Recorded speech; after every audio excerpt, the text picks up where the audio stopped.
If you've ever watched a Deltarune comic dub, you know many of them suck.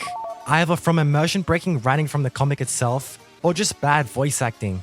But I hear you say, so what would make a good comic dub then?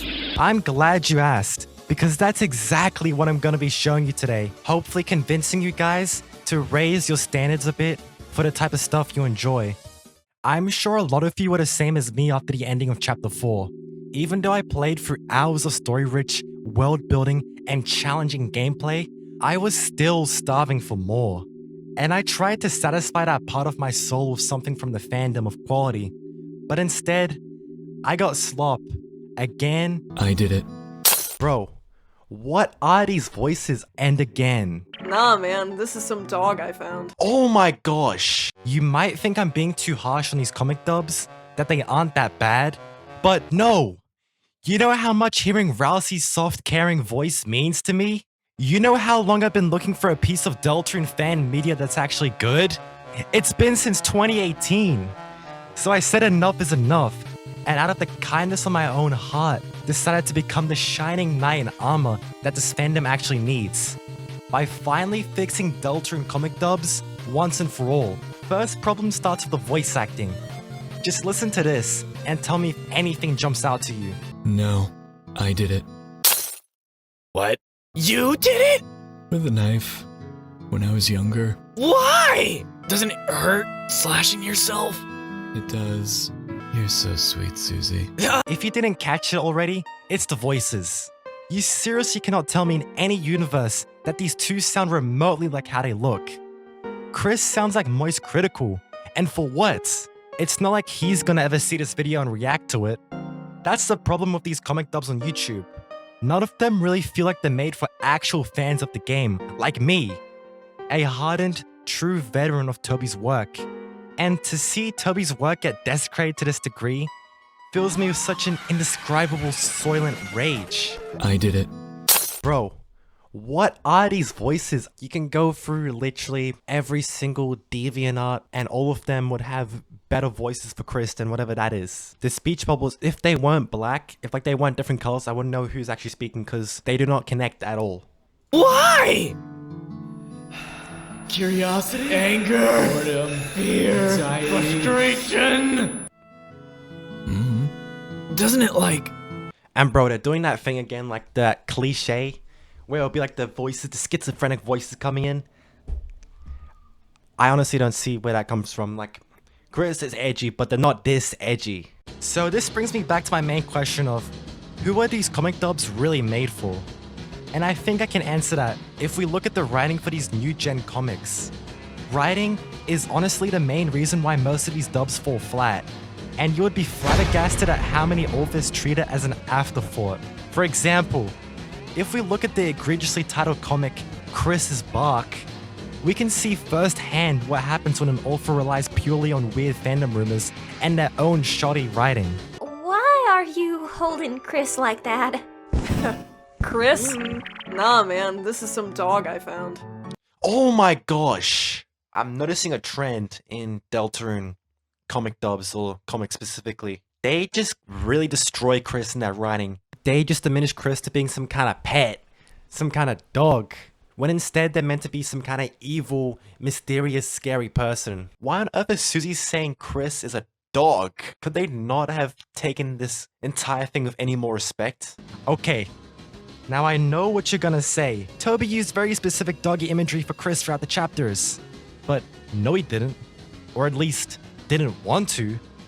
You cannot tell me that for a second he wasn't tricked into including these weird dog remarks from other characters in the game. It makes literally no sense, and yet half the fandom believes this lie and wants Kris to be a cute, wholesome Chungus dog so bad. Bark. Like, Kris is not a furry dude. Just my biggest pet peeve when artists literally just make up random things about characters in their fan-made material when none of this would ever be in the game at all. This is just some weird fantasy at this point. You can tell Kris and Susie are voiced by the same person, and they literally have the exact same voice. If it wasn't for the speech bubble, I would not know who's speaking right now. But never mind bad writing for a second. What's even worse when watching a Deltarune comic dub is if you're instantly taken out of it through a distracting non-diegetic sound or poor music choice. I really wanted to enjoy this one dub titled High School Sweethearts for no particular reason, but man, I just couldn't when I was distracted every 5 seconds by a wacky out-of-place sound effect that instantly broke my immersion. Immersion definitely is a crucial component in making an actually good Deltarune comic dub. And if you don't believe me, just look at what happened here. I mean, so far it's off to a good start. So, I mean, it can't get worse than this. This is already pretty good. Kris. Bro, the first time I thought it might have been an accident, but I'm hearing these sounds like coming from nowhere, and I'm trying to concentrate on the comic, but I keep on like getting bombarded by these distractions. Another one?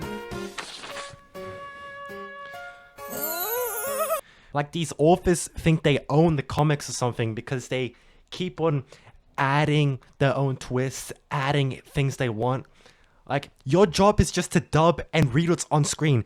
You don't have to go above and beyond and add these out of character wacky sound effects just because you think it sounds good. So hopefully now you understand all the main reasons for why these popular comic dubs have fallen flat. But how would I create a comic dub avoiding all the common pitfalls most dubbers face? Let me just show you, using the best written Deltarune comic I could find and my professional voice acting skills. Now here is the comic that I'm gonna dub. So let's just begin. You're not subtle. Ha, says you. What? I'm all kinds of subtle. Right. No, you're right actually. Wait! It's gonna be so obvious I'm voicing both characters. Okay, I've got just a plan for this.